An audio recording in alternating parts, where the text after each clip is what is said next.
got one that can see. Logic before authority.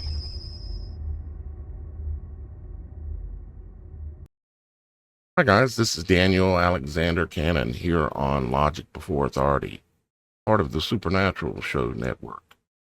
And once again today, I'm going to ask you, can you see what I see?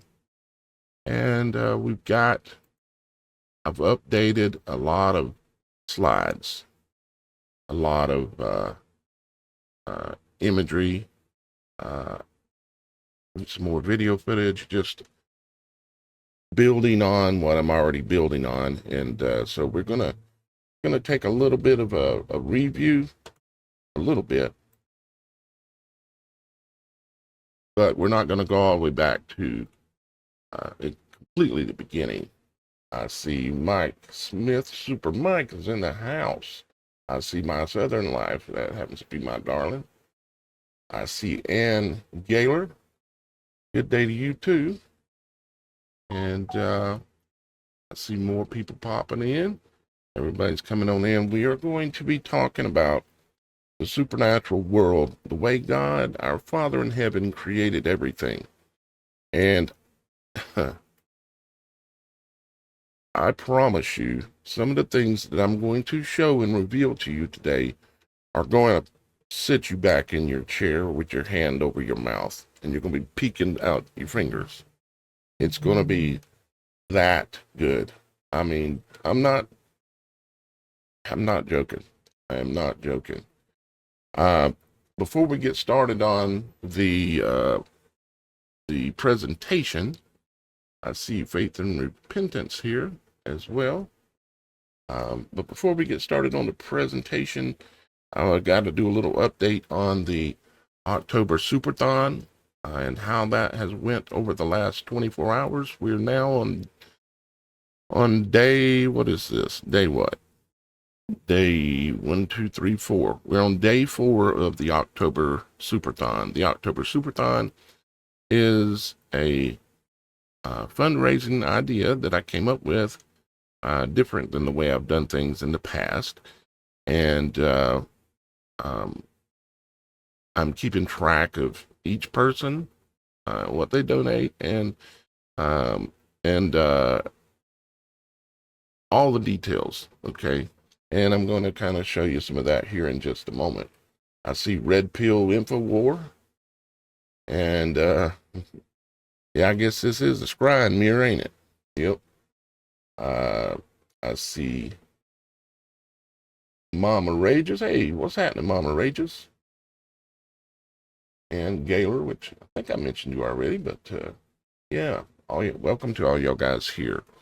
Day 4 of the Superthon. So let me pull y'all guys down for a second and let me show you where we're kind of at, and give you an update on the Superthon. What we're trying to do is number of things, okay? There's things that I have to do, like paying the taxes on my house. I know I don't want to pay these crooks, okay? Because that's what they are. It's a whole crooked system. I haven't paid income taxes in 16 years. So yeah, I'm fighting the system, but you have to pick which battle you want to fight at which day or at which time. And I'm fighting all the battles, and in a lot of ways, but fighting the county for this house right now, when it's something I can ultimately, hopefully, take care of, I'm not going to fight that battle right now. But, and I'm saying that because somebody said something to me about, why are you sending money to the enemy? Well, the thing is you got to pick your battles. So I'm trying to get the taxes paid. I'm trying to get some work done on my mouth. My teeth are a big issue. And I'm trying to get a new PC in the studio here so that way I can expand further. And I'm also, I'm going to be sharing this with everybody on the team. But what I'm really, really trying to do is I want to get a few things created so that way, but when they shut it down where I can't be on YouTube, or I can't be on Facebook, or I can't be on TikTok or whatever, or on Rumble, there, I can kind of see it coming that's going to be the case. So we've got to figure out a way to be able to still be able to gather. And maybe there's some other guys out there working on something like this, but I have to know that I have something to be able to know that I can gather with y'all guys, and we can praise our Father in heaven and communicate the truth without being shut down. That's one of the reasons why I built Beyond the Veil. It allows us to be able to speak freely without worry of copyright or censorship. So, yeah. Now, October Superthon, if you come on the website, it's called the supernatural.show, and you click on this image here, it'll bring you to this page, and I'll show you what it all says here, but one thing it does is it has the little goal thing here, and we want to take a look and see how far we made it in progress today. So let's do that here. Where is my sheet? Yeah, there we are. Okay, so let's take a look how far we've made it. We've got the snowball moving. We are at 1189. So y'all guys are doing it. I mean, we're on pace. I mean, I committed to 31 days live every day. When it first started out, I think I mentioned this one time before, but I was thinking, how am I going to do 31 days straight? How many days extra is Roxy going to have to pick up? Or how many days extra is Shannon going to have to pick up? Or how am I going to pull this off, right? Because it ain't easy. I'm only on day 4. Technically, I've been live 5 days in a row now, but I'm on day 4 of the October Superthon. So I wondered, how am I going to do this? And it hit me in my head, that little quiet voice said, take the bull by the horns, Daniel. And I realized that I should not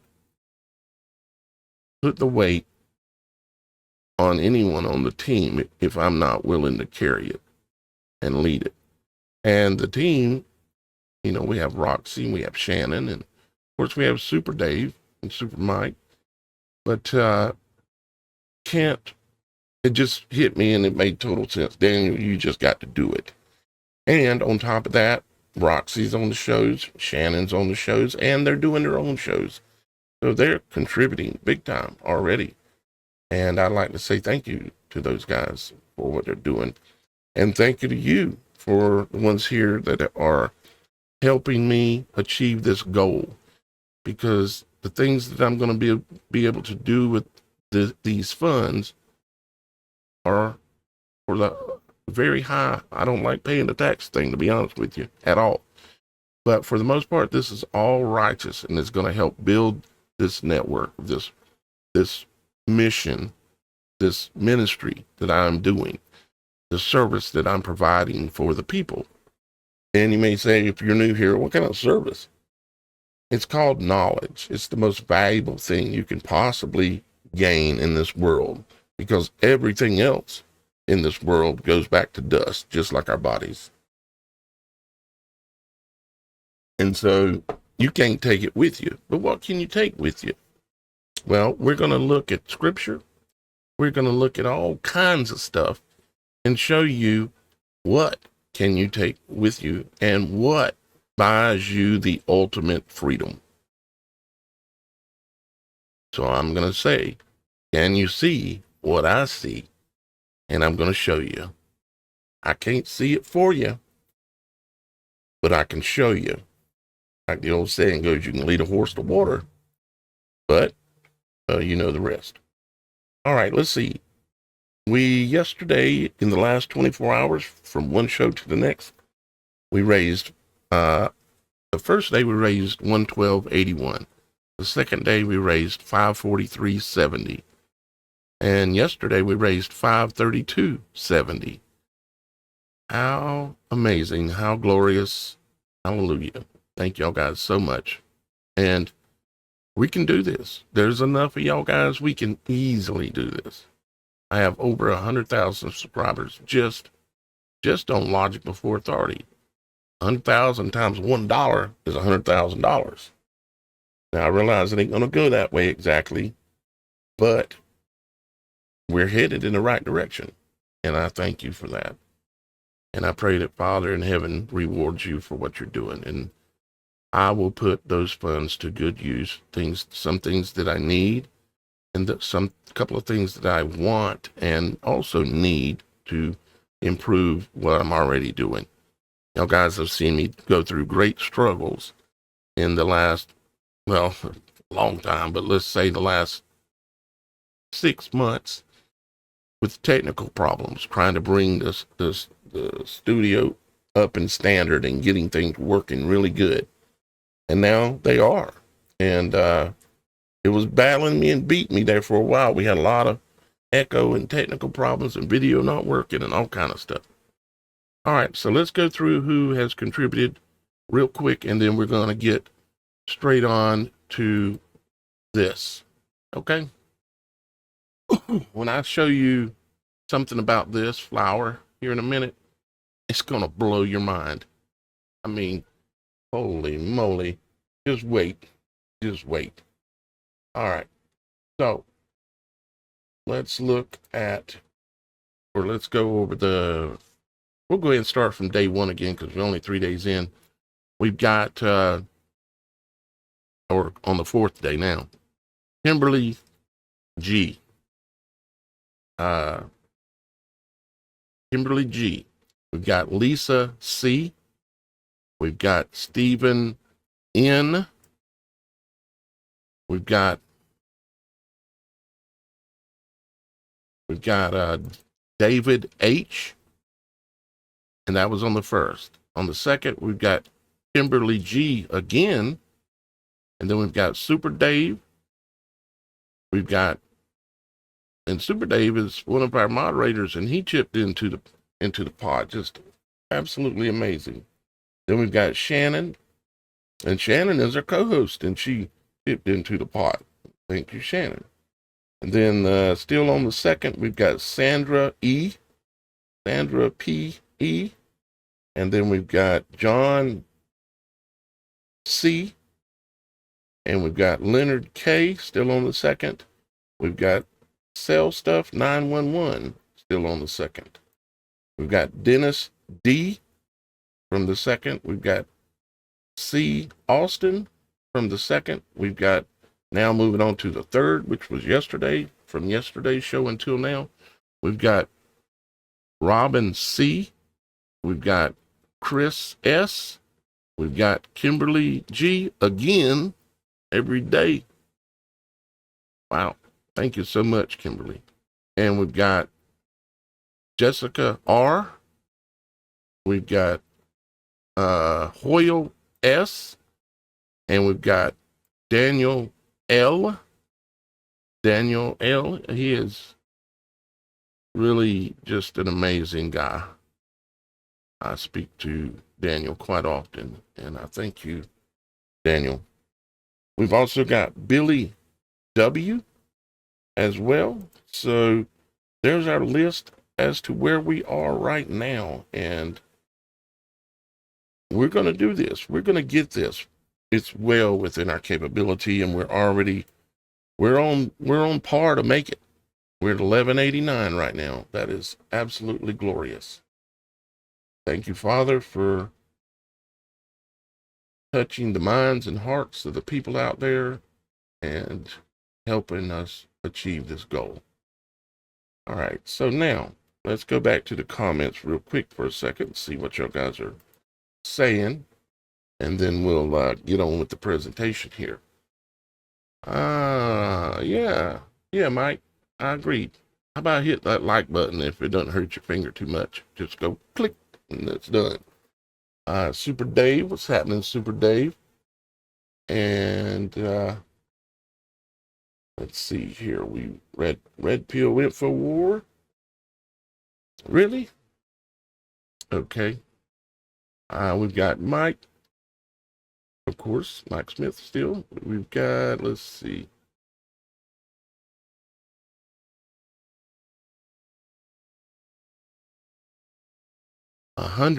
What I said Red Pill was 100,000. I have 100,000 subscribers, and if they all gave $1, it would be $100,000. And I said that I realize it won't go exactly like that, but it would be an easy thing to do. Exactly, Super Dave. I see you getting him straight there a little bit. Um, I hope you're doing well, Red Pill. Um, I love you, my brother. All right, let's see. Let me go back up here just a little bit. I see Dale. I'd be scared to try to pronounce your name, my brother. And yeah, his creation is absolutely so amazing. But guess what? Father has made it so simple, it's upon your face. And I'm going to show you. Some of you have a clue what I'm talking about. And so let's get to it. Let's do this. Oh, I see Candy. Candy Wolf says, howdy, everyone. Yep, let's get it. All right. Now, like I said, we're going to go back to do a review. But I'm going to start out with showing you something how Father works. Okay? And for anybody new, I will proclaim this again, that this is not profane. Okay? The way things get to be made profane is by man making it profane. The things that Father created in his image are not profane. This image, if you look at it, I'll make it a little bit bigger for you here. There you go. This image is a flower, of course. Flower, right? And we all kind of see and have a clue what the one on the left looks like, right? Now, how close is it?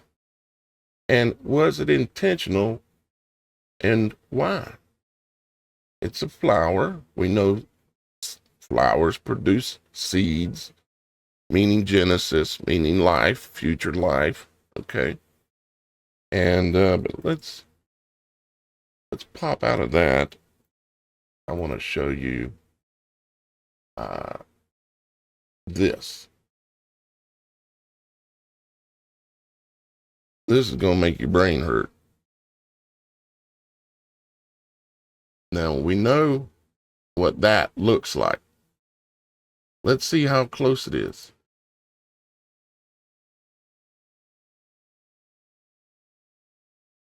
Okay, we all know what this is. Of course, the pink part that you see here like this is the female reproductive part of the female reproductive system, and it is the clitoris. The cli means is a word or a syllable for meaning high, like cliff. Taurus means storm, high storm. Okay, just blows my mind. It's so almost exactly perfect to this. Look at that. Father made that. Let's see if I can, I want to take a picture so I can throw it in there side by side. So let me get my little screenshot deal here. And let's take a picture. And I've got to save it. Let's see, and let's save it to here.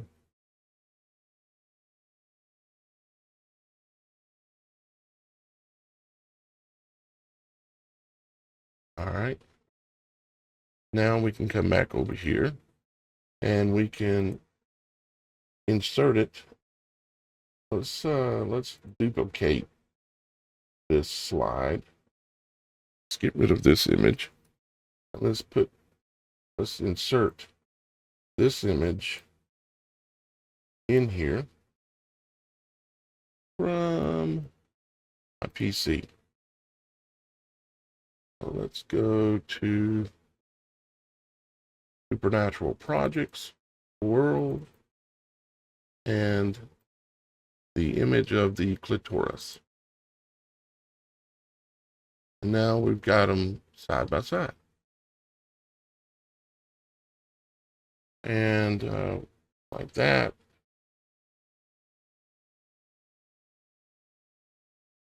See, I can actually maybe make them a little bit bigger still. Oh no, that's not fitting on the screen. There we go. Okay, that's on the screen.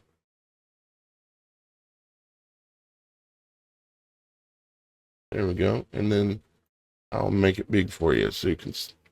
Why is it showing it like that? What have I got wrong? Am I off the page over here somewhere?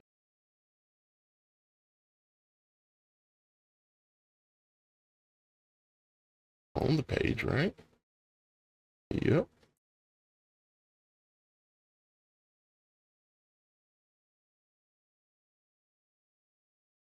That looks correct. Try one more time. Okay, there we go.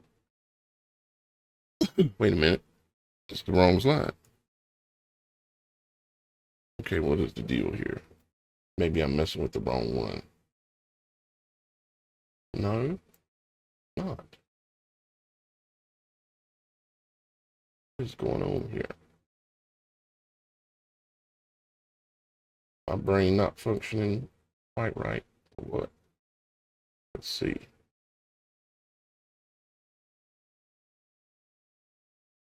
Okay, I think I see what the problem is now.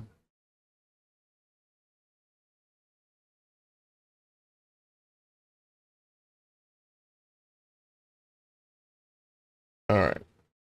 All right, one more time. There we go. Now, imagine that. Imagine that. Now, you actually have this inside of our heads even. It's different a little bit, but it's in the image of, it's similar to. And it just blows my mind that Father created a flower like this that looks just like the female flower.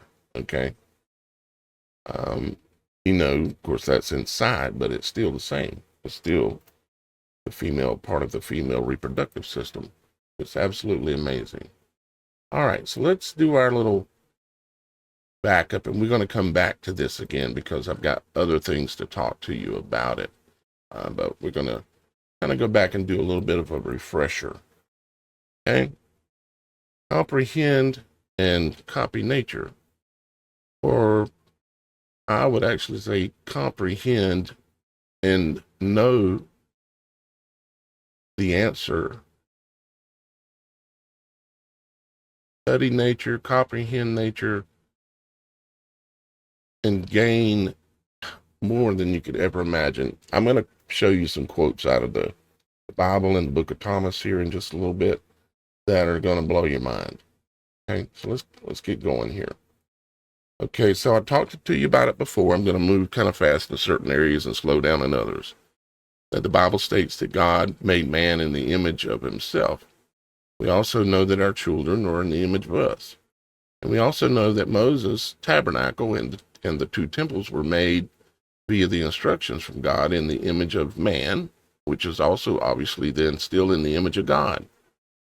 So if God made man and his temples in his image, what image would he have made our world in? Okay. This is something I've talked about before, but it's kind of new in this presentation. I didn't cover it yesterday. I mentioned it, but I didn't show it. And that is this image here, okay, of the temple, like Solomon's temple, okay, here on the left. This was how it was, the image that it was built in, okay. You have the two pillars, Jachin and Boaz, okay. You have the porch, which is the, well, you know what it is. I don't have to come up with a word for it. Then we have the holy place, or holy place, or places right here, which is the body itself. From your neck down is the holy place. Then when you go up the stairs, which are the neck vertebrae, you go into the Holy of Holies, which is your head. Okay? And apparently the way that Solomon had it built was that the arms were where the priests had their sails at, okay, where their offices, you might say, okay? So the arms perform the work, the duty, okay, for the temple, or in our case, for us. Our arms do a lot of that work. And so that's why this was designed like this.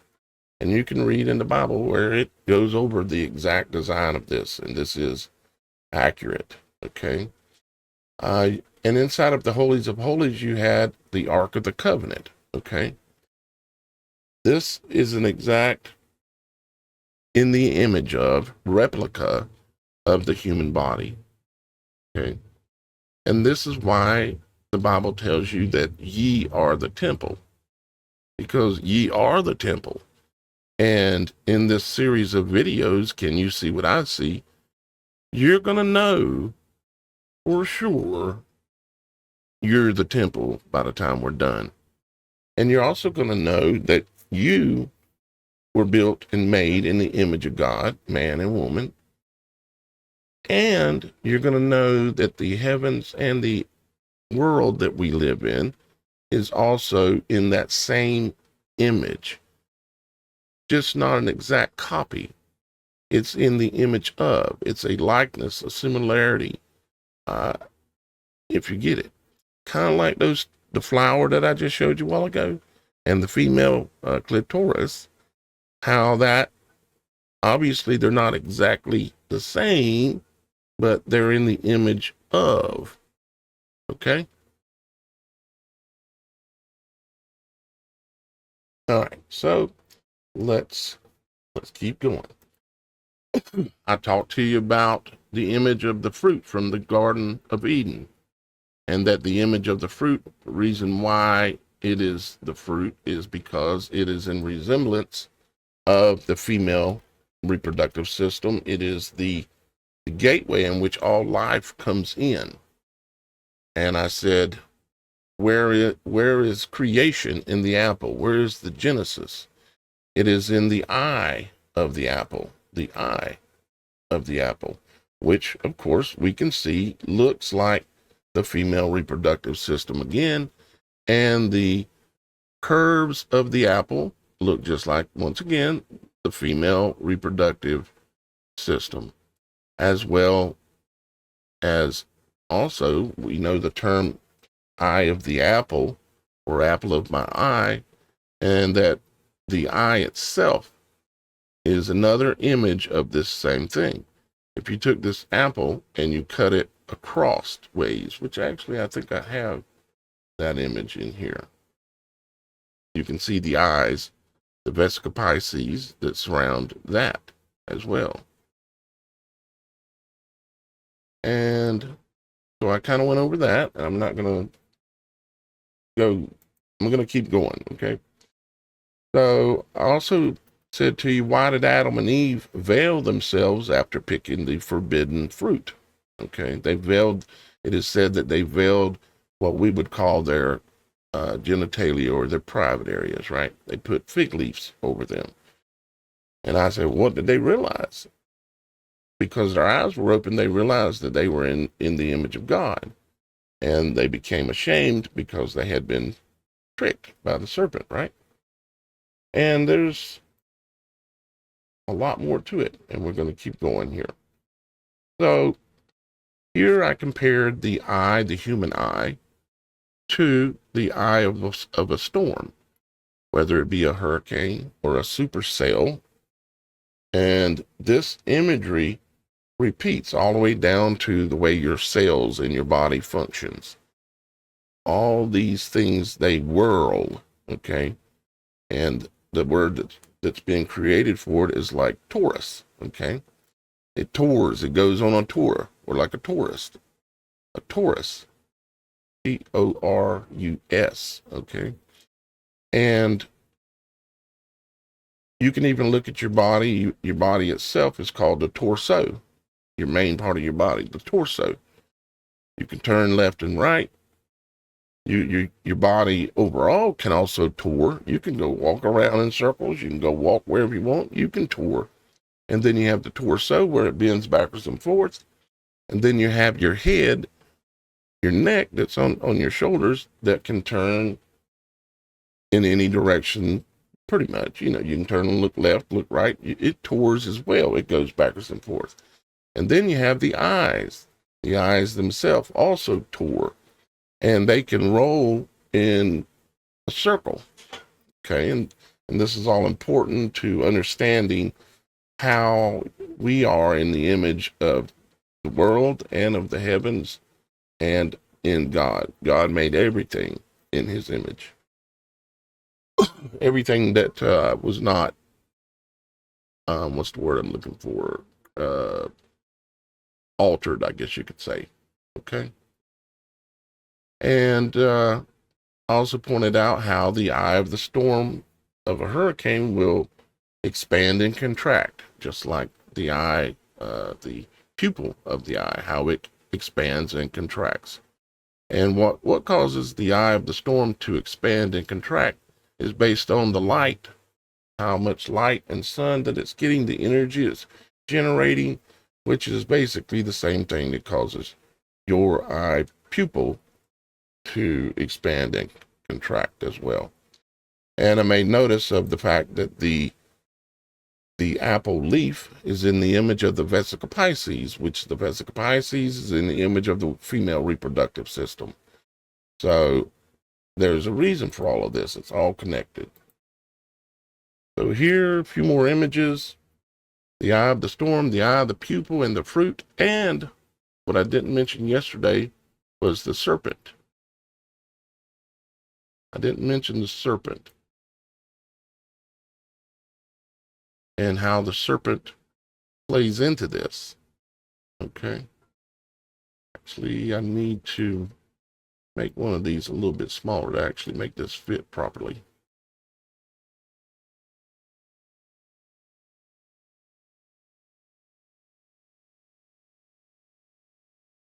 There we go. Because ultimately what I'm going to do is I'm going to be turning this into like a documentary kind of thing where I'm going to do it presentation in a professional manner with all the work and the research I've done in the area of the realm of this area of creation and how things actually work for our entire world and how everything is in the image of God. So I got to get it straight. So I'm doing work on it while I'm doing a show on it. See how that works? We get to double down on accomplishing something. So I said, and this is worth repeating, what are the attributes of the eye? Well, for one, let me blow this up for a second so you can see it better. The eye tours. The eye tours. It rolls around. Okay? And if you say, Daniel, you're just being silly, you're in the wrong class. 101 is down the hall all the way to the end on the left. You go outside and get on the short bus, and you take it down about 3 miles down the road to that little school down there. But if you want to be in the advanced class, stay here. Now, the eye also has hair or foliage around it that is there for protecting, but it's also there for symbolic reasons as well, because all portals, like the pupil, the eye, it is a portal, and it even is in the image of a portal. And it is a portal. Something comes in or something goes out. And in this case, with the eye, it receives light, and it also actually projects light.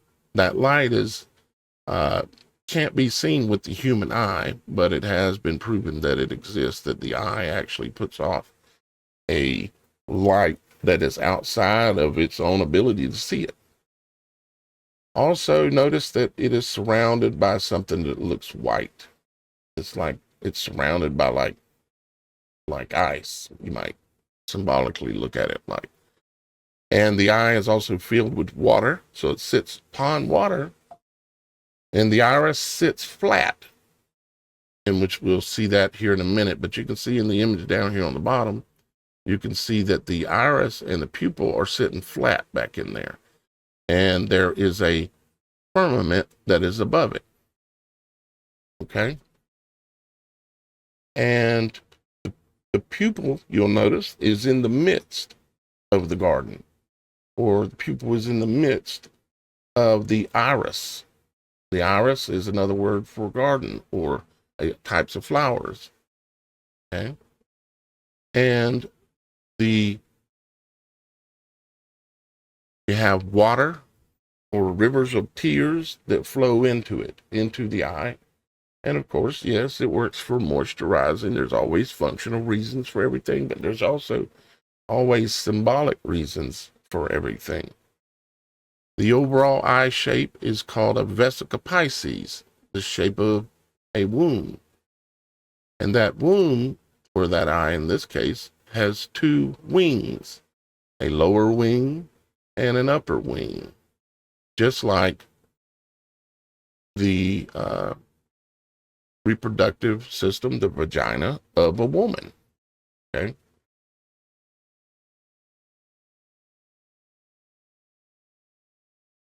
Now, they, you know who they is, in general, at least, they know this. They know these things. But what they see, this is knowledge. What I'm teaching you and showing you is knowledge from the tree of good and evil. Now, what do they choose to use this knowledge for? They choose to use the knowledge for power and to control and run the world, right? That's what they want to do. They're cursed and damned to be here eternally, so they intend to try to run the world as it repeats its cycles, because we're headed there, and I'm going to show you some things that are going to blow your mind. As these cycles repeat, they want to stay in power over it. And their God, the God of this world, helps them. You can see here, this is the Vatican on top with the vesica piscis with the phallic symbol sticking up in the middle, the same as in Washington, D.C. Two circles with the phallic in the middle. It's basically showing you exactly what you think it is. It's about, I call it a point of creation. It's about creating the image of a point of creation. And in this case, what they used it for evil for was for the creation of a dream world, the American dream.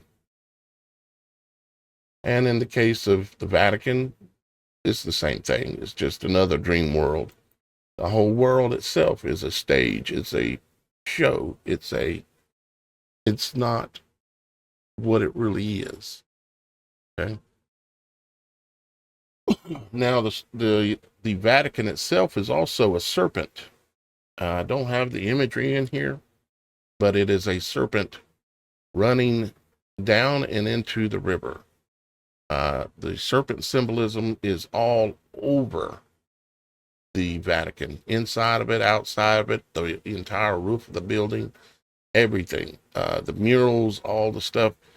They are into worshiping the serpent, and they're not going to tell you that they'll tell you they're into worshiping the mother goddess, you know.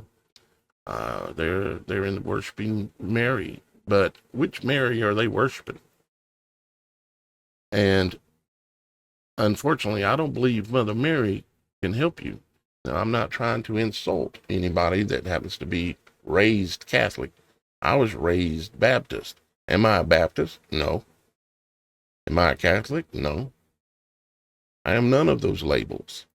I am simply a child of God, and I choose to believe that there was a time when Christ walked upon this earth and that he was sacrificed in order to absolve the sins of this world from us, if we choose to admit our sins and turn and repent and follow his way. So here we are now, back to looking at all how they use this imagery and everything, back to these images, pointing out to you how they come to understand some of these things. It's because it's written all over nature. Not only is it written all over nature, it's written right on your face. Okay? You're starting to see what I see. And so we have this that almost looks like a butterfly, and we have this butterfly. And the butterfly itself is in the image of a lot of things, but one for sure is the reproductive system, and the what's called the labia, which are the wings of, like it even says here from the dictionary of Merriam-Webster, says, and the inner labia, which are reminiscent of butterfly wings. Okay.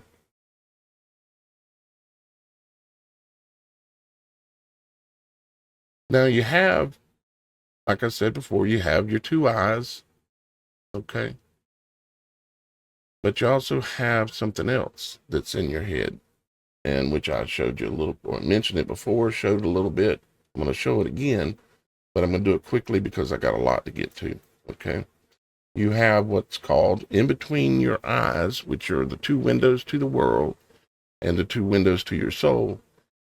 They can and are liars, because our eyes and our ears have been, ever since we were a child, been deceiving us. It is only now that we are finally trying to wake up, right?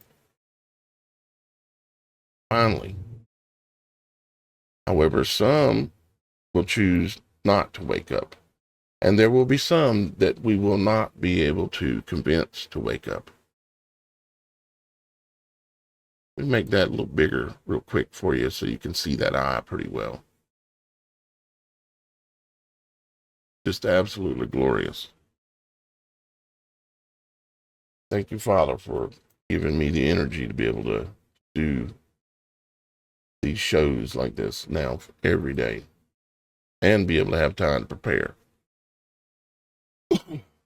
Okay, so we've got, here's the human head. In between your two eyes, or your two liars or deceivers, you have what's called the crista galli. And one of the reasons anyways why that's important is you can see right here,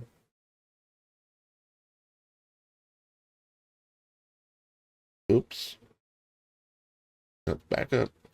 You can see written at the bottom of the screen, swabs inserted up through sinuses into the veil that is before the Holy of Holies. Okay, the veil.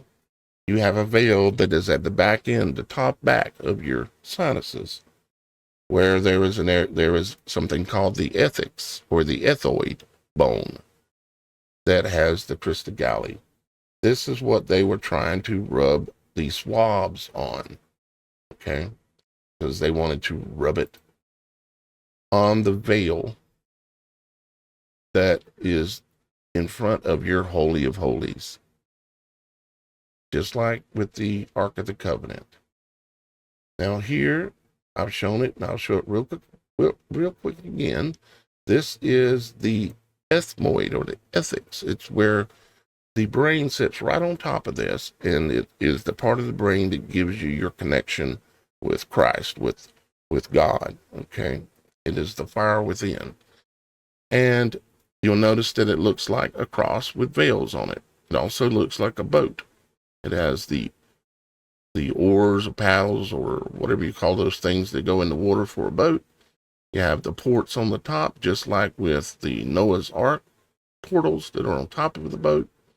And you have the Christa galley in the front, and also the bow of the boat, the front of the bow of the boat as well. And if you look up images, and I probably will end up adding it in here, but if you look up images of the like Noah's Ark images or old boats, they all look like this. And many of the modern ones do as well. So the Christa galley is right there on the top. Galley is the place where something hangs out. And in this case, it is the Christ, or the Christ. The Christ within hangs out there. All right, let's keep moving. I'm trying to catch y'all guys up for those who didn't show up to class the other day. And also, it's just as a review.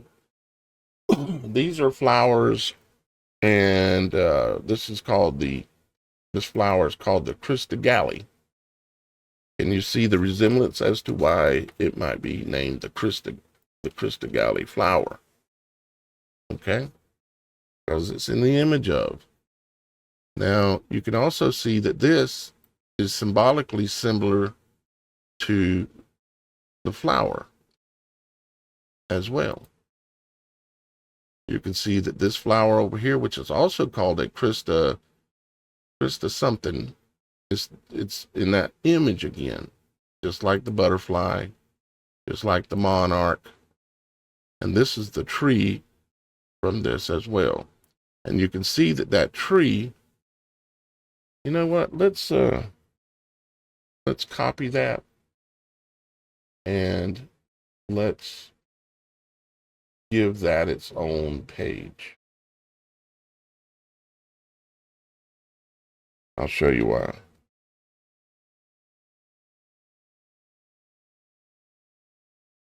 Okay, now look at this tree and realize what you're looking at. You're looking at the brain stem coming up out of the ground, okay? And you're looking at the limbs, which represent all of the nerves and nerve endings that are all throughout the entire brain. And then, so in other words, you're looking at the human brain.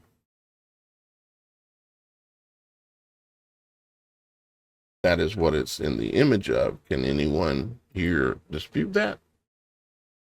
And what it has hanging on it are these flowers. Let me copy that and take that over here and put it with this.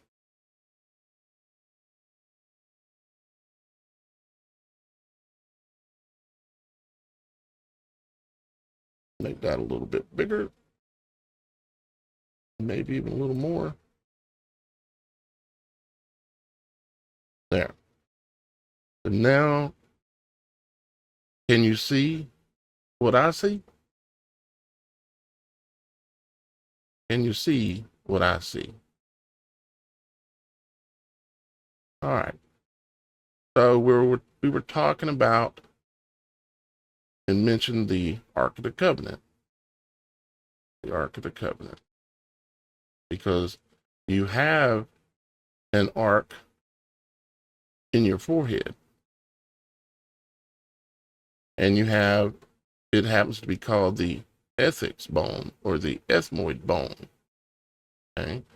And there's a reason why it's called that, but they're not going to admit it. They'll just give you some scientific lingo and all that. But as you can see, this thing looks like the sails on a boat, or a veil. And this is the veil that they're rubbing up against. Like I told you, they come up through the sinuses from below and rub up on that. You do not want that happening. Okay. It also looks like the sails on a boat and the main mast, like I've said before. All right, so let's take a look at the ark and realize that you have this imagery in your head.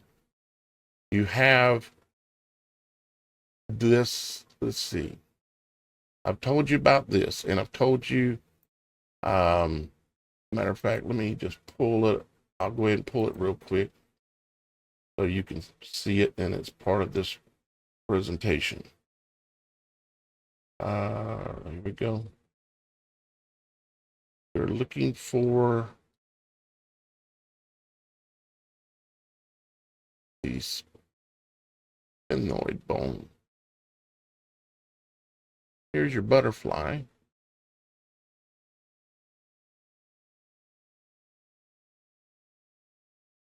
Okay. Here's the butterfly that exists in your head as well. This is a bone. They call it the sphenoid bone. Okay. And the ark sits right with it. It's right up against it. Okay. So here are your wings that we're talking about here when it comes to the throne of God. And I'm telling you that this is the throne. Your head is the throne. You are the temple. Do you see what I see? Now, I explained before, we're talking about eyes and a number of things, and we're going to go pretty wild far here, and I'm going to have to get moving on to really get those things. But I wanted to point out the structure of the eye one more time, and that is that it's filled with water, and the world sits upon it, and there's a firmament above it. You can see the circle inside the eye, which is the lens, and then above that, they call it the cornea. Okay, but it is the firmament that is above the pupil and the iris.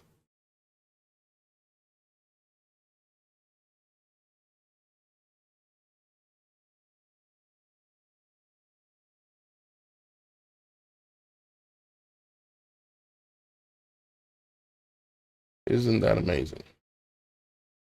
All right, and I did pick up I had this saved from some previous work, research on all of this for years now, and it was a little bit better clip, so I thought I'd show it. Oops, can't click away like that. Chevron 1 is holding. Chevron 1 is locked. All right, clip at 23%.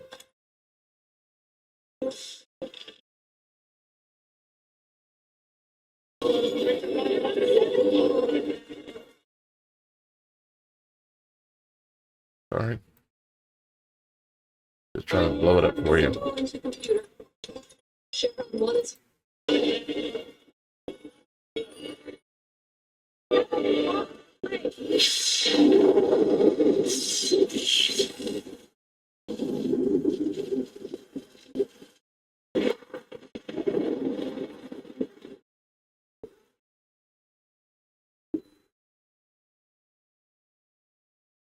So you can see the whirlpool that's created. Now, of course, this is computer graphics and these kind of things, but do they actually have technology that can do these kinds of things? It's very possible. They hide and don't show it to us, but it's very possible. And this comes from a series called Stargate, of course. And then this is another little clip where they're saying open the iris or close the iris. And you can see that footage a little bit because it tells you something or shows you something, even though they don't tell you.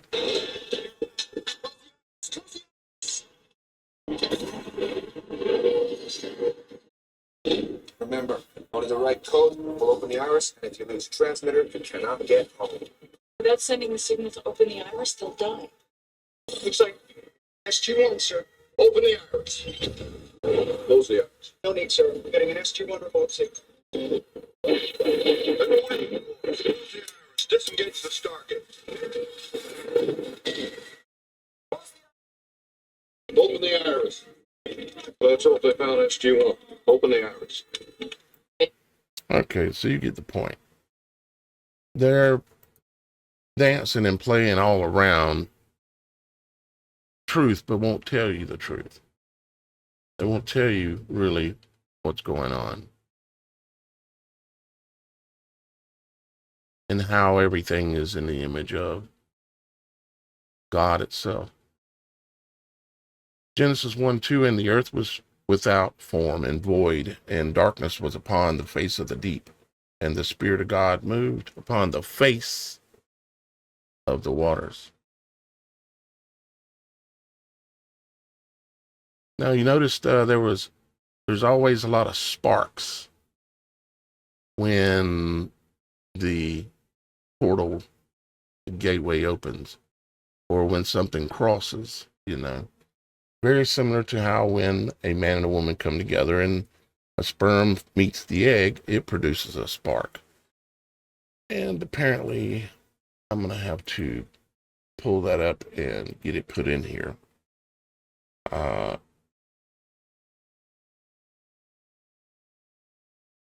Because it is a real thing and it needs to be in here.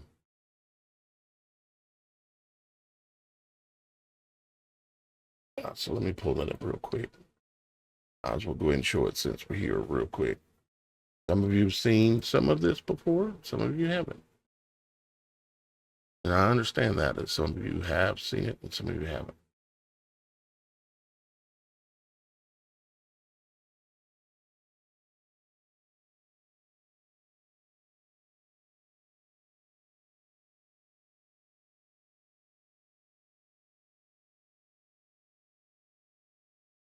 The spark looked very much like a eclipse, didn't it? Very much like an eclipse. All right, let's see here. I've covered that. I'm not going to recover that. I've explained this a little bit. I'm going to explain it a little bit more. I've got a little bit better imagery that I'm going to show you. What this is a world inside a world. And it's part of the theory because of all that I can see and what I'm showing y'all guys about how things work. Remember that your eye has the ability, remember God created you in his image. The eye has the ability to whirl or tour, okay? It can roll around. Nothing is by coincidence. You can look at things simple, or you can look at things for what they really are. And so the eye can roll around, and it is my theory that the entire world is very similar. Okay. Now I've got the image updated on the left. Okay. And that is this is, and I still realize how wild the theory and concept is. So understand it's not lost upon me. But what I'm trying to do is get this image overlaid. So circle within a circle, because this circle revolves. It revolves around this bigger circle. And these are like each movement, are one of the 7 or possibly 12. I think it's probably 7, but maybe 12 ages. Okay. I know they want to talk about we're in the 5th age and this kind of thing. Personally, I don't know who could tell me what for sure age we're in. Okay. But what I'm saying is everything in this world goes in cycles. It tours, it spins, and even our skies do it. Everything does it. But does our reality, because the Bible says that we live Well, it says that there will come a time when there's a, and I'm not quoting it exactly, but when there's a reset. Okay, like when Noah, when the whole known world flooded.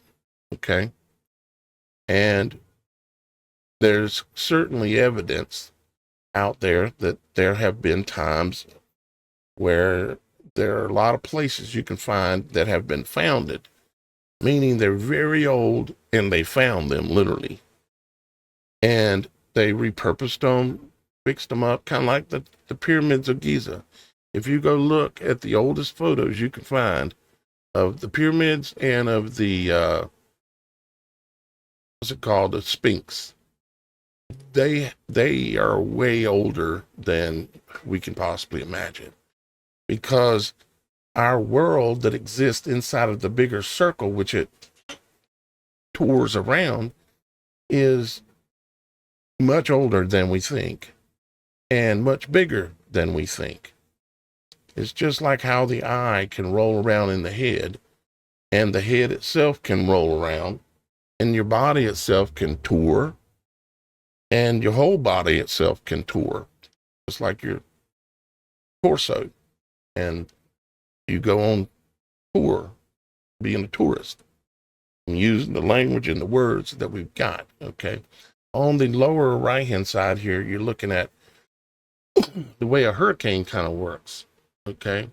A hurricane has two lows that it has to have in order to be a hurricane. Okay. A supercell thunderstorm is, I believe, simply one spinning torus, but a hurricane is two. It has a lower level low that sits down upon the waters and it spins up.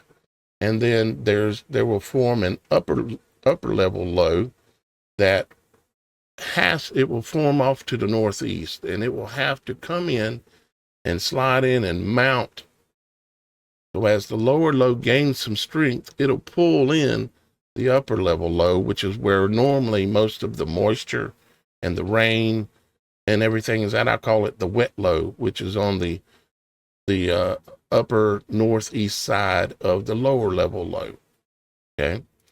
So it has to come over and mount on top of it like this. These are simple ways that will help you and help me come to understand how this works. And of course, we know that a hurricane is a torus. It spins like a top. Okay. And I propose that our entire world does that, at least the area of which we exist in, because 1/4 of this world is described as that it will be destroyed by fire. According to the Bible, one day it will be destroyed, 1/4. Well, this circle is actually exactly 1/4 of the size of this larger circle. And I'm going to show you some more things here in just a minute that are going to be very illuminating, you might say. Now, here is a little sacred geometry for you, okay?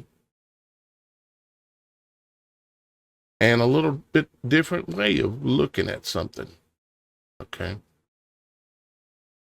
So if you can imagine this image overlaid on top of this image, okay?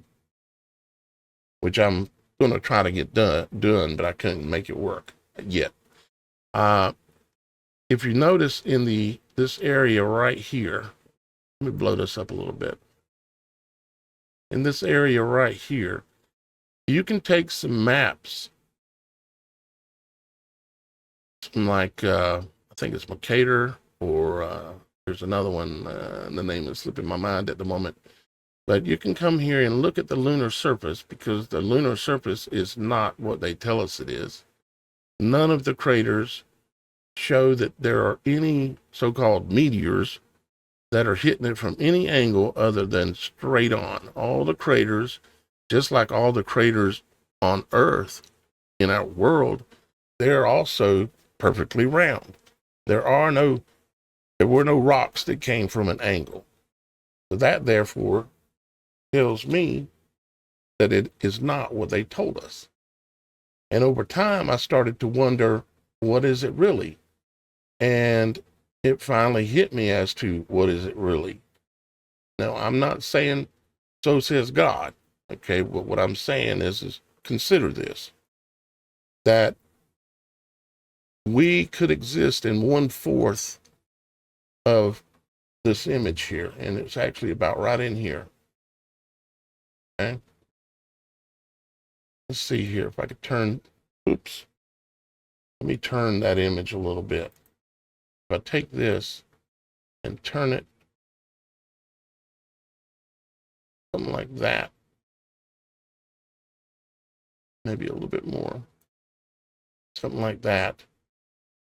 And you can imagine, just like this sacred geometry imagery here that you see in a lot of places, okay, the same kind of imagery, you'll find it all over, okay? You can imagine this overlaid over this, and there's many images. As a matter of fact, I've got some that Daniel sent me, and didn't have time to get them in here.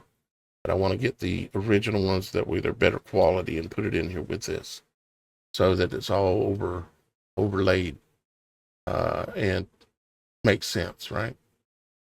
But if you notice these circles, you've got 7 circles here, and they overlay each other over the one in the center. This is, we're going to come back to this here in just a second, okay? Notice this one again. Do you think they created this just out of, well, let's just design it with 6 circles around the garden in the middle. This is considered to be an image of the Garden of Eden. So if that's the case, where is the Garden of Eden? Is it in the center of this? Is it in the center of this? Is this a negative image? The sun is the positive. It's the bright positive. It's the masculine energy. The moon is the feminine energy.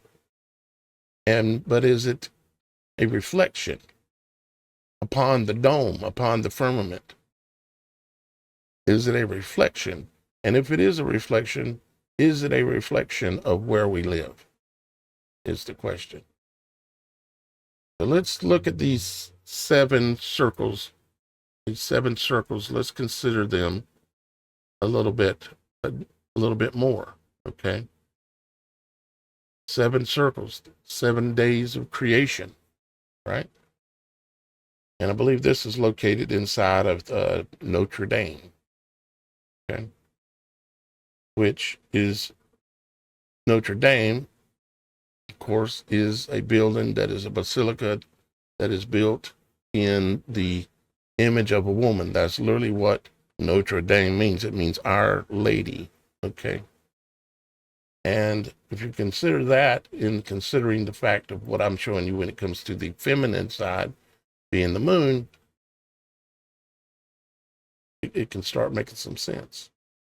So Revelation 17:7, and the angel said unto me, wherefore didst thou marvel? I will tell thee the mystery of the woman and of the beast that carrieth her, which hath the 7 heads and 10 horns. Revelation 17:9. And here is the mind which has wisdom. The 7 heads are 7 mountains on which the woman sitteth. So here's the question. Do these, and I know there's been many theories, okay? This is my theory currently at the moment. See these 7 circles? Is that the 7 mountains? Now I know you can go to, somebody's going to argue you got to go to Rome, or you got to go to Paris, or you got to go to New York City even, or you got to go to, but on a, and they maybe are symbolically a reflected image of these things, okay?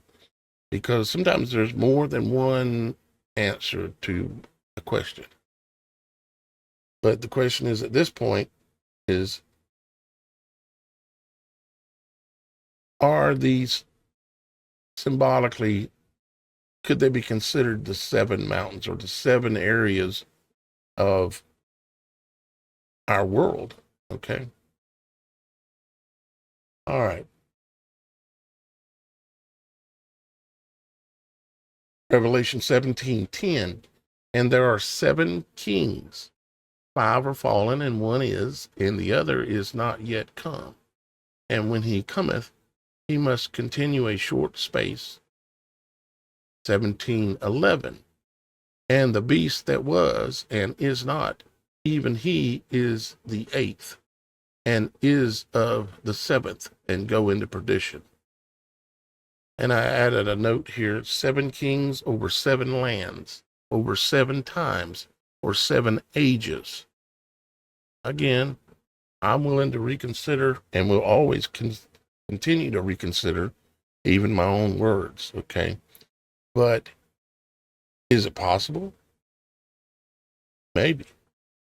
So I wrote down here also the 8th mountain, okay, like where the woman sitteth, the 8th mountain, mountain, land / time, is also the 1st / 7th before / during Christ's return, is of the 7th and 8th time mountain / 1,000 years. And I know that's a little confusing the way it's written there. Let me see if I can explain exactly what I mean. We're told that we will have 1,000 years with Christ. Like I've got written down here at the bottom. You see it at the very bottom. We are promised 1,000 years of peace, love, and God on earth after the final great reset. Is the 7th day,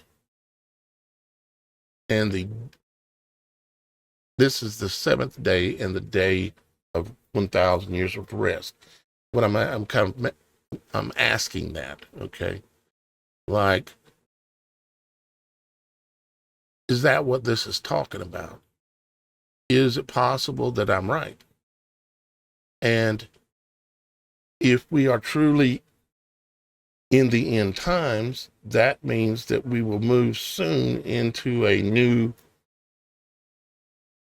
land, a new earth will become available after a great earthquake, which a great earthquake and eclipses, these things are related to birth, okay, the birth of something, symbolically and literally as well. All right, Exodus 31:15. So a question I ask is, does God let a portion of our world lay dormant or lay lie for a day, which is say 1,000 or 1,080 years? Okay. And that land would likely be frozen. Okay. And I'm saying, and you'll see why I'm saying this in a second, but move this down a little bit. It'll make sense in just a couple of more slides. 1080 is divided by 6, gives us 180.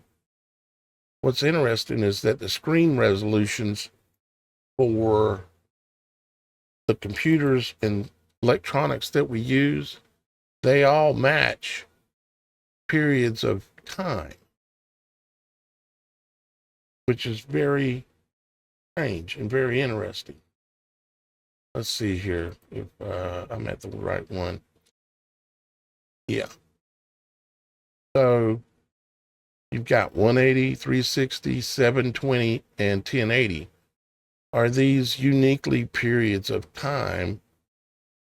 And they've made it into even the screens, that the screen resolutions like revolutions, like it's very close to revolution, meaning to turn, to spin, you know. There's something there. There is definitely something there. So, okay, let's go back and read Exodus 31:15. 6 days may work be done, but in the 7th is the Sabbath of rest, holy to the Lord. whosoever doeth any work in the Sabbath day, he shall surely be put to death. Okay. Exodus 31:17. So apparently Father really likes the rule of letting things rest. Is it just us? Or does he allow other things to rest? Does he command us in the Bible to let areas of land lay where you're not harvesting or planting and doing all this? It's just whatever grows up during that time, you can eat it, but you're supposed to let the land lay rest, right? Okay. Exodus 31:17, and it is a sign between me and my children of Israel forever. For in 6 days the Lord made heaven and earth, and on the seventh day he rested and was refreshed. And of course, we have that image again. 7 overlapping circles can be seen. Is this part of that cycle somehow, symbolically and physically? God rested on the seventh day, tells us to rest on the seventh day, tells us to let the land rest on the seventh day.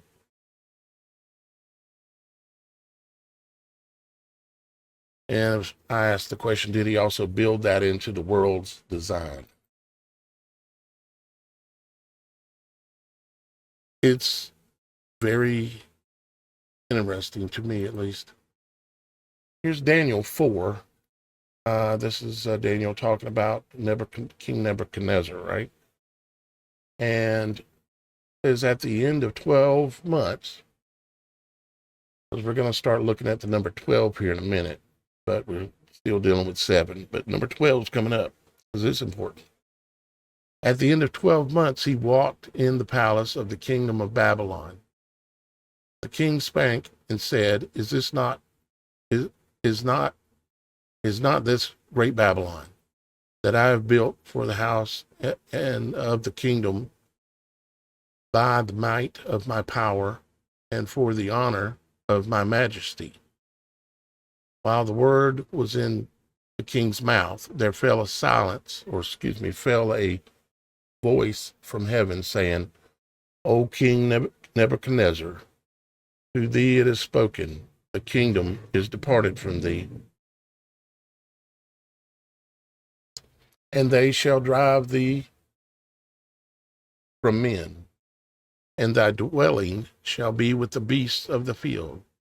They shall make thee eat grass as ox, and 7 times shall pass over thee until thou know that the Most High ruleth in the kingdom of men and giveth it to whomever he will.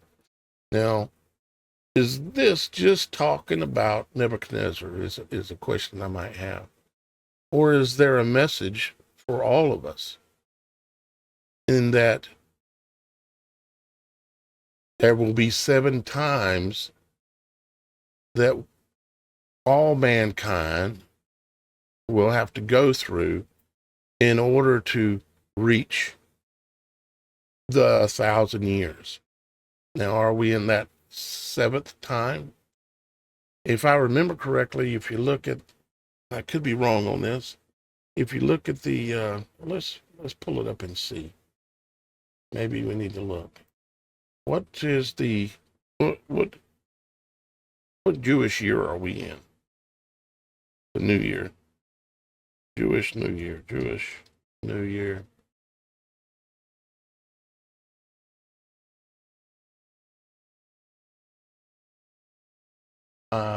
What's the number? Looking for the number.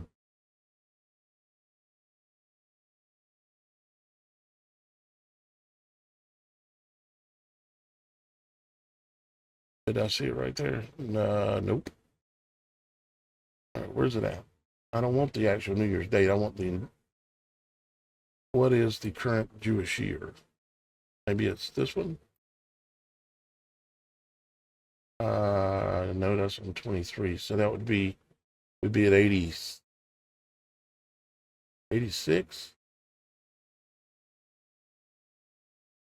let's see. Okay. 50. Okay, it's 5786. Okay. All right. Well, that might not be a tie-in to it. Exactly. It might be somehow. I just might not be seeing it. All right. So let's see where we at.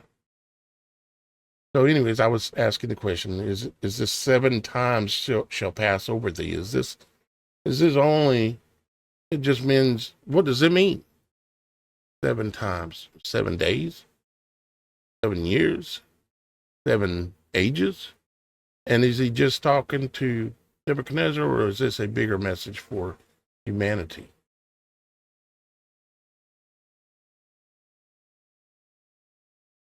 This is, let's see, that's verse 32. Okay, this is verse 24, I think, on the next chapter. It says, "This is the interpretation, O king, and this is the decree of the Most High, which is come upon my lord the king, that they shall drive." Well, I just read that, didn't I? I did. And why am I reading it again? Let's see here. Sorry about this, guys.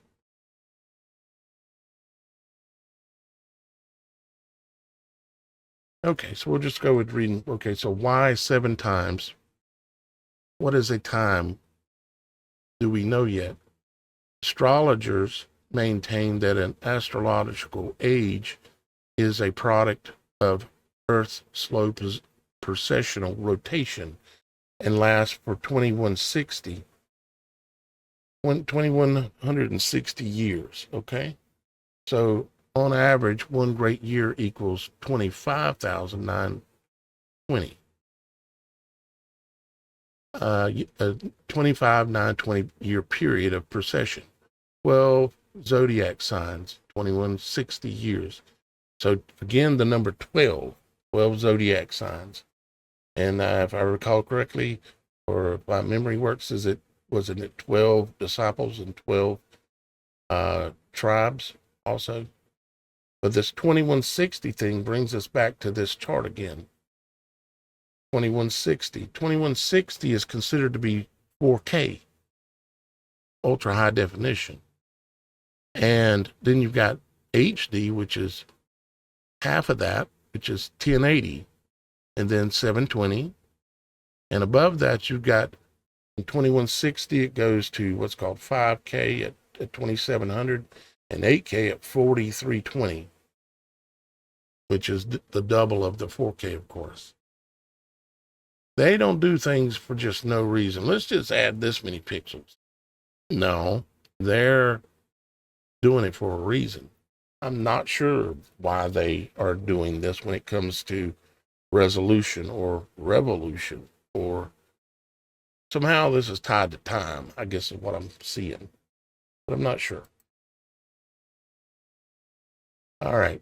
So here's Daniel 9:2, 9:24, and 9:25, where he's talking about 70 years and 70 weeks. Okay. In the first year of his reign, I, Daniel, understood. My voice is starting to go. I've been doing this every day for what is it?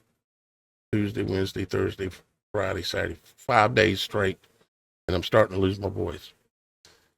In the first year of his reign, I, Daniel, understood by books the number of the years whereof the word of the Lord came to Jeremiah the prophet, and he would accomplish 70th years in the desolations of Jerusalem. 70 years. What am I saying? I think I'm getting tired, to be honest with you. 70 weeks are determined upon thy people and upon thy holy city to finish the transgression and to make an end of sins and to make reconciliation for iniquity and to bring in everlasting righteousness. So what is the message here? Okay, we're still talking about the Nebuchadnezzar thing, and this is the same prophet, Daniel, and here he is saying that 70, which has 7 in it, is saying is determined upon thy people and upon thy holy city to finish the transgressions and to make an end of sins.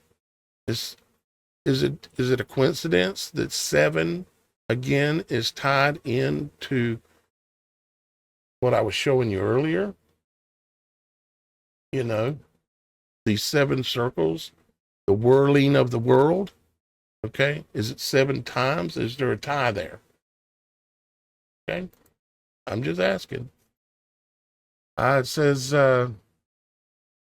Daniel 9:25, know therefore and understand that from the going forth of the commandment to restore and build Jerusalem unto the Messiah, the prince shall be 7 weeks and 62 weeks. The street shall be built again, and the wall even in troublous times. And I realize that there are many ways to interpret some of these things. However, I would say that there can be more than one way that actually manifests reality, if you understand what I'm saying. Okay. So, man and woman together were made in the image of God. Both he made them. So if he made us in the image of God and he instructed his tabernacle and his temples to be made in his image, what image did God make our world in? Okay. And when you're looking at this, and I know it's hard to keep everything I've shown you above in your mind, but even the number 7 is encoded within all of this, which I think I explain in one of these slides here coming up. Okay, yeah. So you have the gate. Let's make this a little bit bigger. See the numbers lined up here, 1, 2, 3, 4, 5, 6, 7. They would call it the 7 chakras in the Middle East and some religions and stuff. But you have 7. Interesting that that's the way they set it up and how it relates to the human body, how it relates to the teachings that I've just been reading and exploring the ideas of, and how it relates to time, because the answers do lie within us. The answers to all things lies within us. They can be found if we seek them. It can be found, and I'm definitely tired. My voice is I'm having to get up a lot earlier. Been cutting my sleep to try to be able to do enough research in order to be able to fulfill my promise. That is to do this 31 days straight. And I'm on day 4 or 5, counting I had already done a live show. You say, well, how hard is that? Doing the live show actually ain't really the hard part. The hard part is the amount of studying and reading and double checking and referencing different verses of the Bible and different books, doing all that you don't ever see. The only time you get to see it normally is when I open up Beyond the Veil for like a pre-show, like I was on in Beyond the Veil today for an hour before I started the actual show. That's a place on the website you can come, and if you're like, I wonder if Daniel's going live today or if they're doing a show today, you can pop into Beyond the Veil, and if we're there getting ready, you'll hear us talking and see what we're talking about. And it's free, and anybody can go there. You don't even have to be a member of the website. Just go to the supernatural.show and click on Beyond the Veil. Beyond the Veil pre-show. There is an area that's another part of Beyond the Veil that is for members only, but the pre-show is open for anybody who wants to go. Okay, let's try to see how much further I can get before I fall out. All right. This knowledge that I'm kind of talking about overall of how our world is created in this 7 or 12 segments. probably 7. But you can see it even in other religions and how they build things, how they construct things, because there is some of this knowledge they know. It's just a matter of how they choose to use it. Are they going to use it for good or for evil? Okay. But most, if not all, of this knowledge has been hidden from us, and only because, for what reasons I don't understand, Father blessed me and made me have to do this for the remainder of my life, to understand it and then teach it.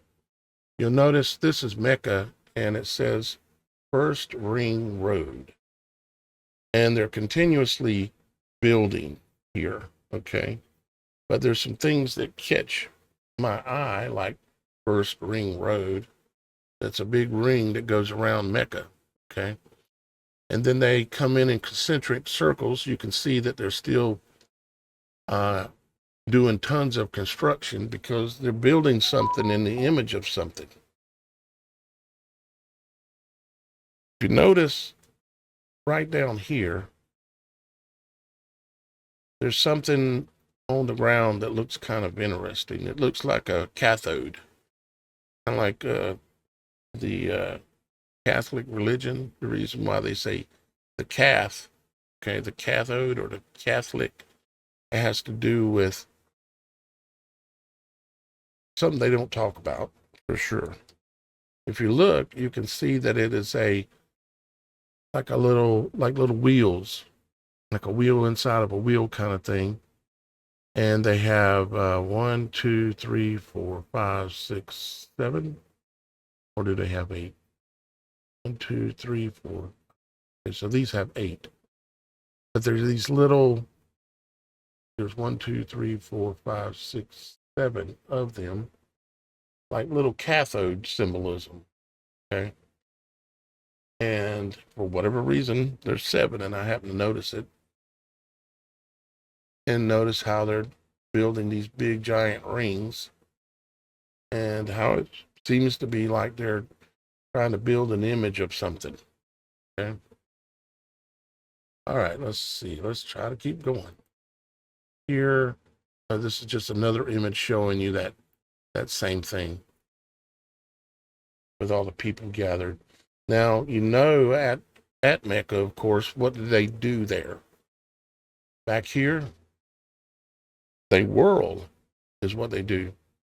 So is it surprising that they have everything else built in a concentric circle? See how they got everybody sitting and standing in this giant circle? And they're even building the town itself in that image, in a giant circle.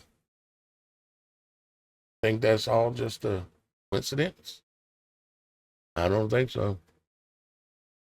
If I pull up Mecca World, see what I get.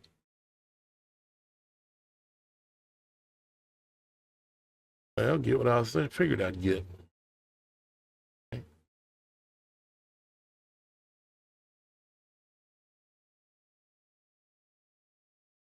It looks like a bunch of ants, don't it? This image is pretty good, I guess you'd say. Let's see if we can take it and maybe bring it in here. Let's insert a slide.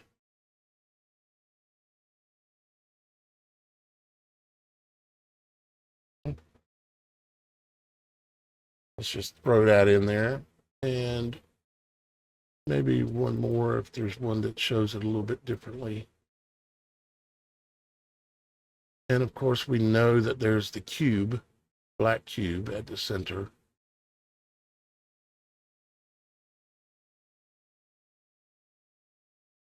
And this is an interesting comparison.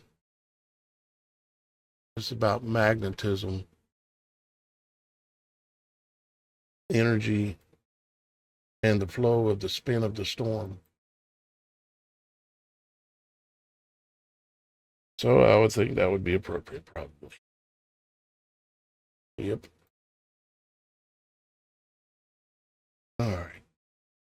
Let's make that slightly bigger.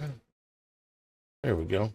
Now we added something else to the ultimate presentation that I'll be doing one day soon enough. Okay, so moving on into looking at the number and related number 12. Okay, like 12 hours on a clock. And anybody recognize this astronomical clock? It's in Prague, and there's about somewhere between 6 or 10 of them in other places around the world. Literally the world. Joshua 4:9, and Joshua set up 12 stones in the midst of Jordan, in the place where the feet of the priests which bear the ark of the covenant stood. And they are there unto this day. So the ark of the covenant was in the middle, and the 12 stones were set up in the midst, meaning the middle of Jordan. Okay. So 12 stones surrounding the ark of the covenant.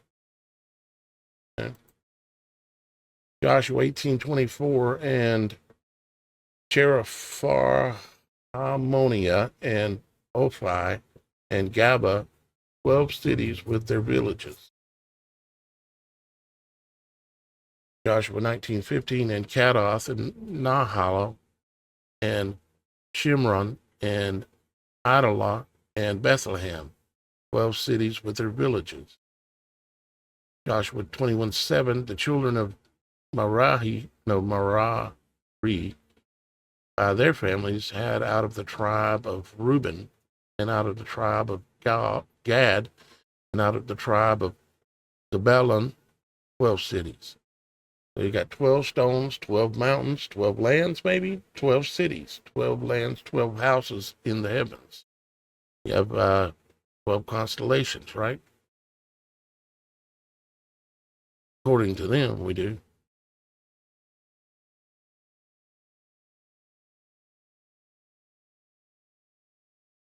And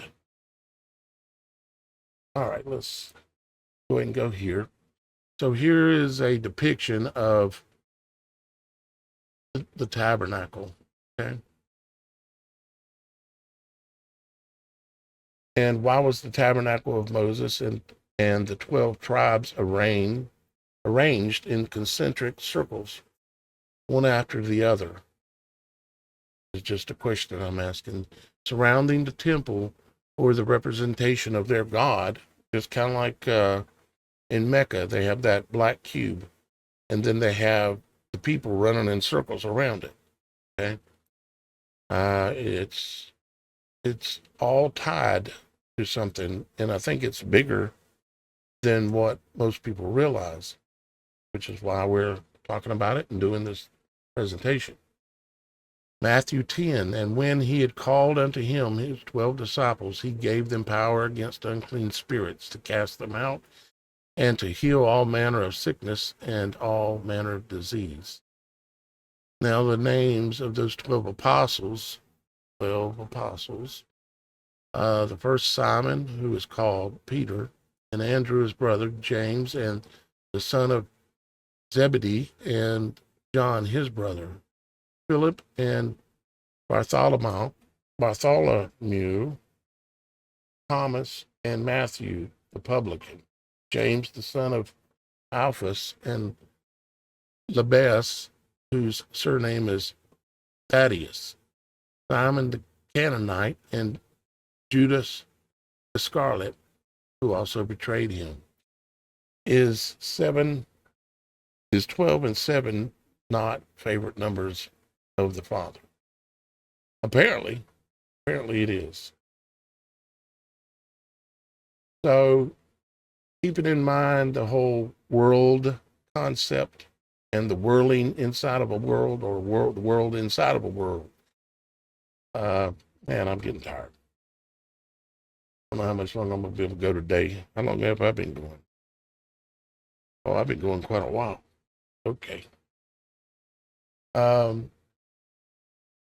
We have 12 hours on the clock. We got 12 tribes, 12 disciples, all these things.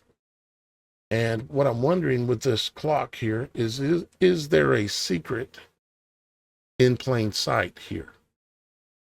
Here's another example of it. This is a bigger view of the building because you have the clock right there, the astronomical clock that has a circle inside a circle. But then you have other symbolism. Right below it, you have this circle. Let's see if I can, let me just blow it up bigger so you can see it. You see, you got two big circles. And then the one on the bottom has a circle in the middle, which has like symbolism for a castle or a kingdom. And then all the way around, you have the constellations in the heavens inside of additional circles, which you have. How many of them are there? 1, 2, 3, 4, 5, 6, 7, 8, 9, 10, 11, 12. So you have 12 of them. So you got 12 numbers on the clock up here. You got 12 constellations, 12 circles, and you have these circles exist inside a big circle. And if you notice, also on the ground where this lady's standing here, you have the circle inside of a border with 12 circles surrounding it inside of a border. Why? What did the people who built this building a very long time ago? I don't know how far back this goes. And I know it's been renewed and fixed up and some things probably replaced, but this building is likely seen several times, if you understand what I'm saying. Okay. And now here again, we see a symbol for a Taurus sitting on the back of 12 oxen, bulls, tauros, with 3 facing north, 3 facing south, 3 facing east, 3 facing west. That's 12. And the Taurus contains what? Water. Notice the image with the repeating circles overlapping like the flower and sacred geometry. You see how down here at the bottom, like you got this up here like representing the heavens, the clock, representing time, representing the cycles. But then down here, you have like petals on a flower and all these circles going around like a clock. Is this not telling us something? Or is it outside of our ability to be able to determine what it means? 1 Kings 7:25, it stood upon 12 oxen, 3 looking towards the north, and 3 looking towards the west, and 3 looking towards the south, and 3 looking towards the east. And the sea was set above upon them, and all their hinder parts were inward.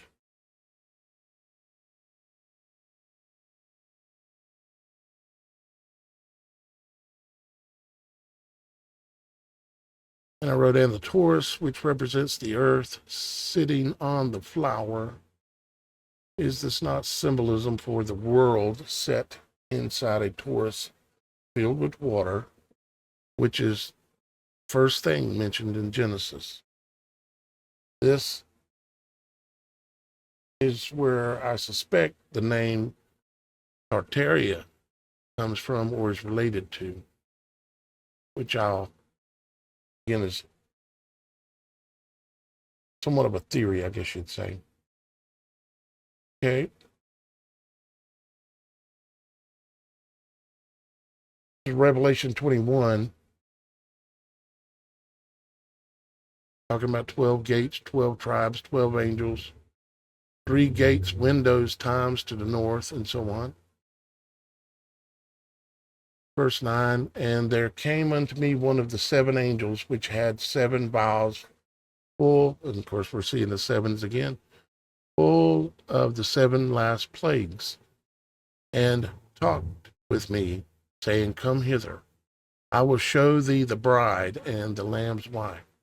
And he carried me away in the spirit to a great high mountain, and showed me that great city, the holy Jerusalem, descending out of heaven from God, having the glory of God, and her light was like unto a stone most precious, even like jasper stone, clear as crystal, and had a wall great and high, and had 12 gates, and at the gates 12 angels, and names written thereon, which are the names of the 12 tribes of the children of Israel. And on the east 3 gates, and on the north 3 gates, and on the south 3 gates, and on the west 3 gates. And on the wall of the city had 12 foundations, and in them the name of the 12 apostles of the Lamb.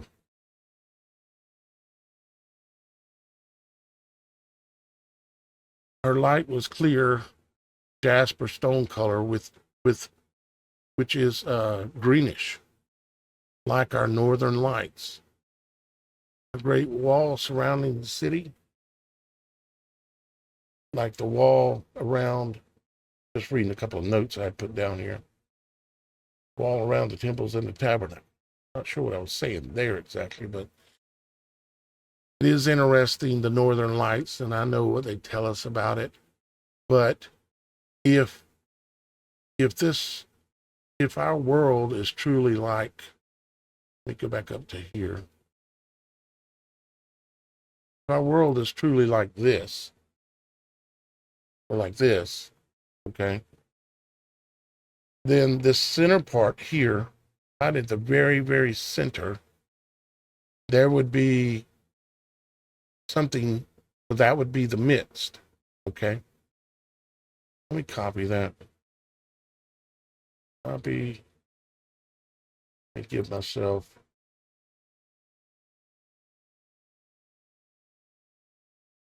I can make this bigger.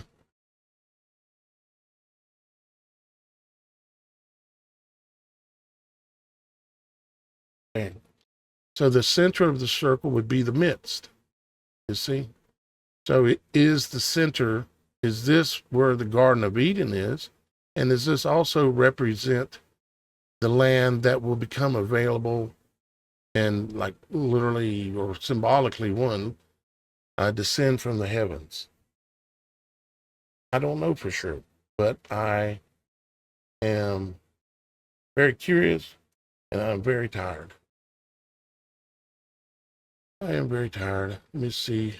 There's a few more things I've just got to show you today. Just got to show you some of this stuff here. So try to bear with me just a little bit longer. And I'm getting tired. Actually, I'm already there. All right, so we covered that. We covered that. Covered that. Let's read this. Revelation 21, and he talked with me, and he that talked with me had a golden reed, measured the city and the gates thereof, and the wall thereof. And the city lieth 4 and the length is as large as the breadth. And he measured the city with the reed, 12,000 furlongs, number 12 again. The length and the breadth of the height of it are equal. And he measured the wall thereof, 144 cubits, according to the measure of a man. So again, they're building something in the image of, that is, of an angel, measure according to the measure of a man, that is, of an angel. And the building of the wall of it was of jasper, and the city was pure gold, like unto clear glass. And the foundations of the wall of the city were garnished and with all manner of precious stones. The first foundation was jasper, the second sapphire, the third chalcedony, the fourth an emerald, the fifth sardonyx, the sixth sardius, the seventh crystallite, the eighth beryl, and the ninth topaz, the 10th chrysoprase, 11th jacinth, and the 12th amethyst. And the 12 gates were 12 pearls, every several gate was of one pearl. And the street of the city was pure gold, as it were transparent glass. So we have this 12 gates, 12 pearls, 12 hours on the clock. This thing keeps repeating. And it says every gate was as a pearl, like a circle. Okay? Can't not see it once you start seeing it. Okay, can you see what I see? Why the image of the wheel inside the wheel, like Ezekiel's wheel? Why the image of a wheel inside the wheel? Is this symbolism for the tourists and the world and the gates surrounding it all? If you look here,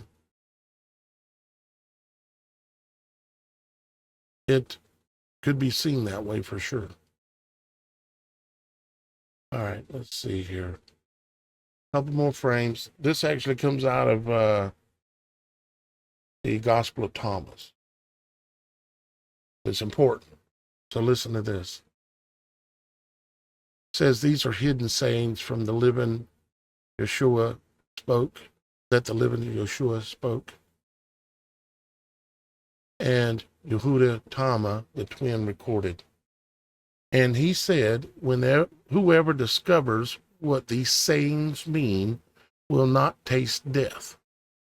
Yeshua said, seek and do not stop seeking until you find.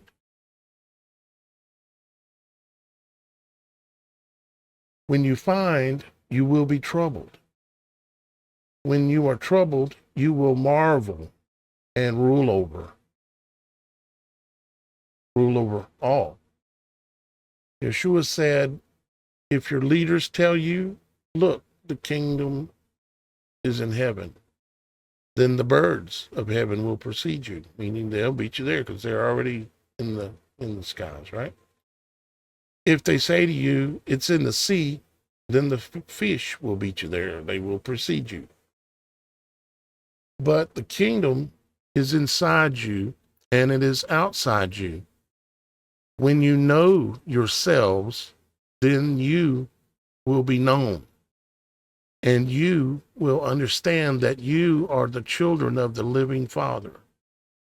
But if you do not know yourselves, meaning look at yourselves, know yourself, understand the way the body is, that it is in the image of our God. But if you do not know yourselves, then you will dwell in poverty, and you are poverty. Yeshua said, know what is in front of your face, and what is hidden from you will be disclosed. There is nothing hidden that will not be revealed.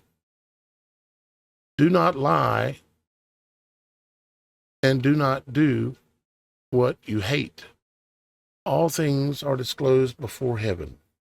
There is nothing hidden that will not be revealed, nothing covered that will remain undisclosed.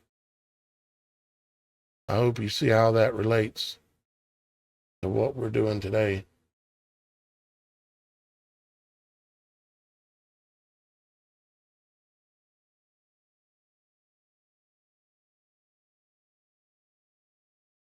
Got more still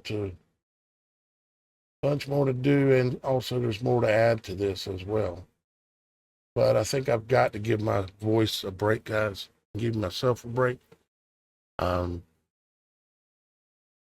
because I am getting tired. But I will continue, and I will make it 31 days straight. And I will do the work of our Father. And I pray that my Father will give me the strength to be able to do this, and will hold my voice together so that I can be able to do this. Let me have a little bit of water.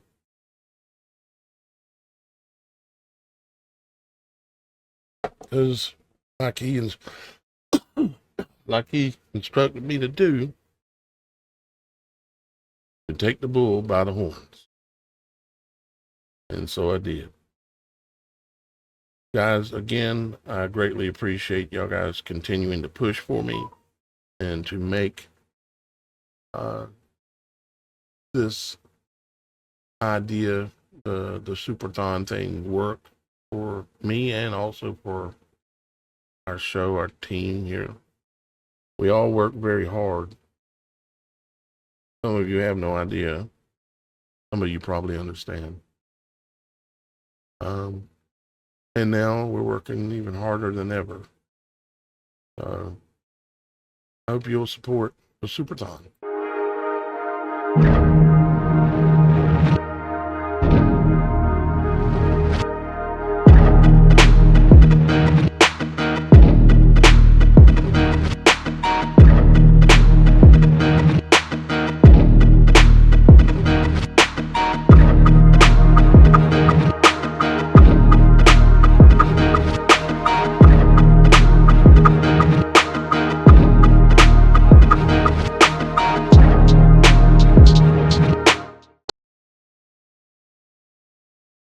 And again, that's on the website, the supernatural.show website. You can go and you can check out the information about that. All the links also, and you don't have to have, like PayPal, Cash App, Venmo. If you just simply have a debit card for your bank. I don't want anybody using any credit cards. Don't be financing any donations. That would not be, I just don't want that. Would not be good. That wouldn't be, I don't want that on my hands. Don't forget, I'll be live again tomorrow. Matter of fact, I'll be live every day until the 31st, at least. And keep in mind, we've got the Angel Cruise going on the Supernatural Show Network.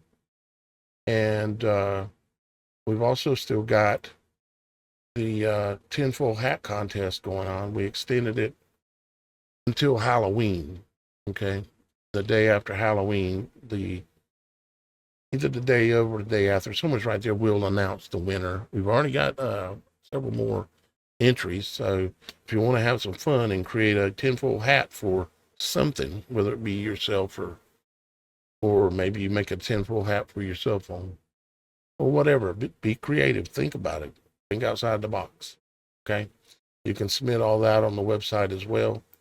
We also have multiple shows going on right now. It's not just my Logic Before Authority shows or just the Supernatural shows. We have the Roxy Files, and we also have the Children of the Most High. And also don't forget that Super Dave 44 does shows on a regular basis as well. Hoping maybe we might figure out a way to bring him on board as well with the Supernatural Show Network. We'll see. I got to talk to him about it. But with that being said, I think about covers everything. Let's see if we can't move this needle a little bit more tomorrow. Okay, guys? I love you. I'm tired. I got to take a break. We'll see you tomorrow around 2:00. If you want to stop into Beyond the Veil, starting somewhere around 1 or a little after, I'll probably be in there. It's not a show. I'm not going to be talking nonstop. It's me getting ready normally, or us getting ready for a show. It'll be that tomorrow. Tomorrow's going to be Operation Radiation Conversation. And telling the truth about where all this sickness comes from and where it's been coming from. And look back in time and look at the creation of radio, also known as radiation, we're going to watch my Operation Radiation 3.0 together and talk about it as we go. Okay, we'll do that live. That's I think that's about it. Let's see here. Yeah, I think that's it. Let me check before I play. Let's see. Oh, I redid that. Yes, I didn't yet. Well, I'm definitely tired. All right. Well, guys, I'll let you go. I love you. Remember, our Father in heaven loves you. And we'll see you again tomorrow. Go day number 6. Gonna be fun. Bye for now.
I've got one that can see.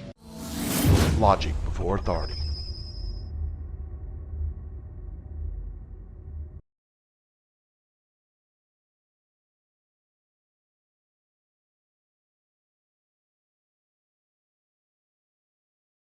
I've got one that can see. Logic before authority.